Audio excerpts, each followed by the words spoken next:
છો હિના, ગુજરાતના ઇતિહાસમાં અતિ ભયાનક દુર્ઘટના જે રાજકોટમાં ઘટવા પામી છે, વિગતો અમે તમને આપી દઈએ. જે અપડેટ મળી રહી છે, ગેમ ઝોન અગ્નિકાંડમાં સીએમ ભૂપેન્દ્ર પટેલ રાજકોટમાં છે.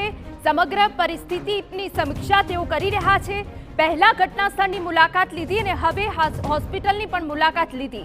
ઇજાગ્રસ્તો સાથે સીએમએ વાતચીત કરી હતી. જે સ્વજનો ત્યાં હાજર હતા એ સ્વજનોને સીએમએ સાંત્વના આપી. ભૂપેન્દ્ર પટેલ કલેક્ટર ઓફિસમાં તંત્ર સાથે હવે તાબડતોડ બેઠક કરશે તેવી વિગતો અહીંયા મળી રહી છે. 28 મૃતકોની ઓળખ ડીએનએ દ્વારા કરવામાં આવશે અને એ પ્રક્રિયા ચાલી રહી છે. અમારા સંવાદદાતા મોહિત વધુ વિગત આપી રહ્યા છે. મોહિત, કલેક્ટર સાથે સીએમ ભૂપેન્દ્ર પટેલ બેઠક કરશે, શું વિગત?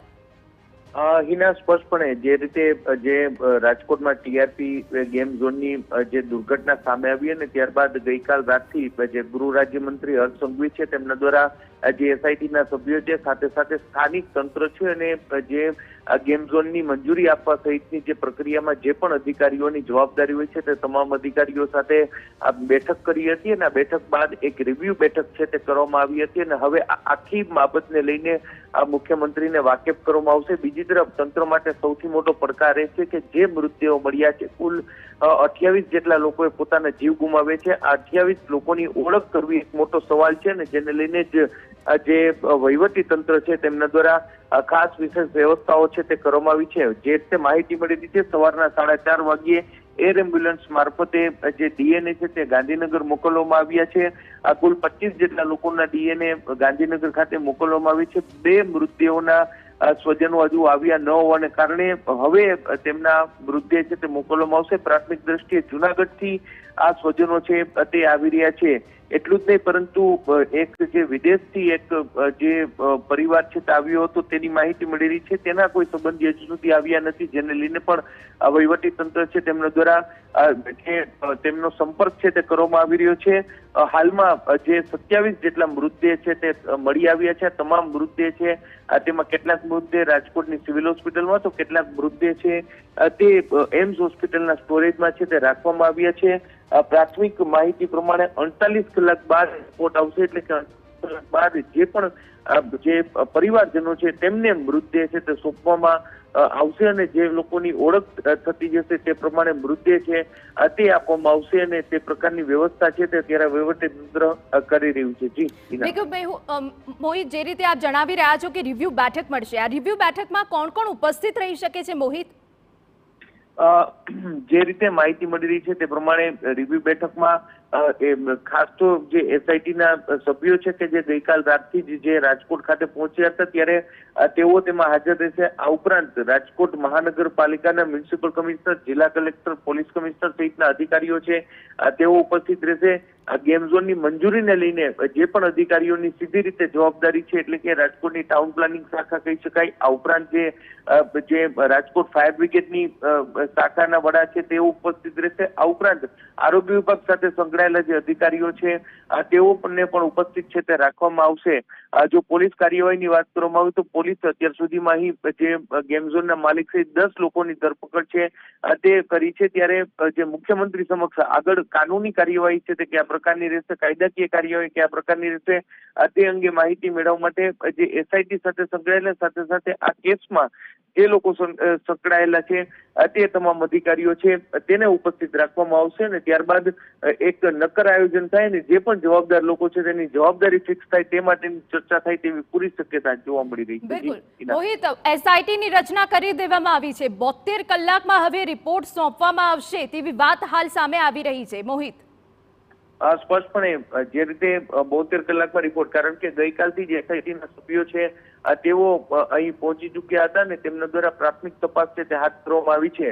સૌથી ગંભીર બાબત એ છે કે ગેમ ઝોનમાં જે ફાયર સેફટીના સાધનોનું ઇન્સ્ટોલેશન તો કરવામાં આવ્યું હતું, પરંતુ તેનું કનેક્શન છે તે આપવામાં આવ્યું નહોતું. એટલું જ નહીં, પરંતુ ફાયર બ્રિગેડની એનઓસી માટેની તેઓ એપ્લાય પણ નહોતા થયા અને એનઓસી પણ લેવામાં આવી નથી.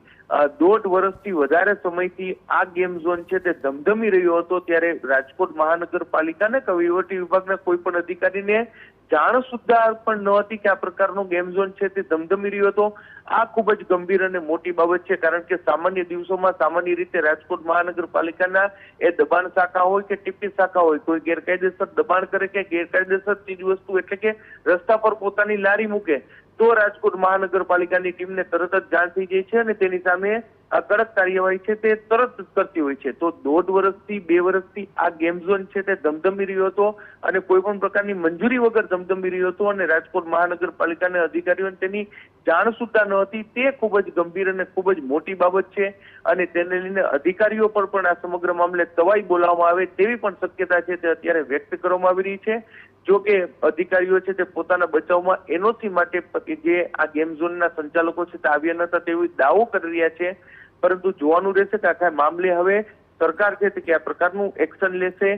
દર વખતની જેમ આ વખતે પણ સરકારે દાવો કર્યો છે કે કોઈ પણ વ્યક્તિને છોડવામાં નહીં આવે ને તમામ જવાબદાર લોકો સામે કાર્યવાહી કરવામાં આવશે, પરંતુ જે લોકોની સીધી જવાબદારી છે કે આખી ગેમ ઝોનનું સંચાલન હોય કે પછી અન્ય કોઈ બાબત હોય તેમાં દેખરેખની જેમની જવાબદારી છે તે અધિકારીઓ સામે કોઈ કાર્યવાહી થાય છે કે નહીં તે જોવાનું સૌથી રસપ્રદ રહેશે. જી બિલકુલ મોહિત, જે રીતે આંચકાજનક આ બાબત હતી કે 4 વર્ષથી આ ગેમ ઝોન ધમધમતું હતું પરંતુ કોઈ તપાસ કરવામાં નથી આવી. જ્યારે સીએમ દ્વારા રિવ્યુ બેઠક કરવામાં આવશે મોહિત, તો શું સીએમ કોઈ એક્શન લેશે, કોઈ મહત્વના આદેશ સીએમ કરી શકે છે મોહિત?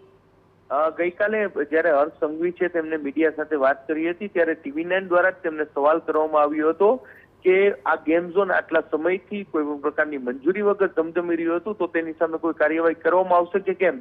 ત્યારે સરકાર દ્વારા સ્પષ્ટ રીતે એમ કહેવામાં આવ્યું હતું કે સૌપ્રથમ તેઓ રિવ્યુ બેઠક લેશે. જે ગેમ ઝોનની મંજૂરીને લઈને જે પણ અધિકારીઓ જે પણ વિભાગ છે તે સંકળાયેલા છે તે વિભાગના અધિકારીઓ સાથે તમામ પ્રકારના ડોક્યુમેન્ટ સાથે તેમને હાજર રહેવા માટે જે રિવ્યુ બેઠકમાં હાજર રહેવા માટે કહેવામાં આવ્યું છે. આ તમામ પ્રકારની ચર્ચા કર્યા બાદ સરકાર પોતાનું સ્ટેન્ડ ક્લિયર કરશે અને સરકાર પોતાની વાત છે તે મીડિયા સમક્ષ રજૂ કરશે. એટલે અત્યારે એક આશા છે અને સ્વાભાવિક છે કે આ પ્રકારની જે દુર્ઘટના બની હોય ત્યારે ન્યાયની એક આશા છે તે દરેક વ્યક્તિને હોય છે. ત્યારે આશા છે કે સરકાર છે તે આ સમગ્ર મામલાને લઈને જે પણ જવાબદાર વ્યક્તિઓ છે તેની સામે કાર્યવાહી કરશે. હાલમાં જે ગેમ ઝોનના જે સંચાલકો છે, ગેમ ઝોનના સાથે જોડાયેલા લોકો છે, તે કામ કરતા લોકો છે, જેમની સીધી જવાબદારી છે તે તમામ લોકોની અટકાયત કરી છે, પરંતુ એ લોકોનું શું છે બિલકુલ મોહિત, વધુ વિગત અમે તમારી પાસે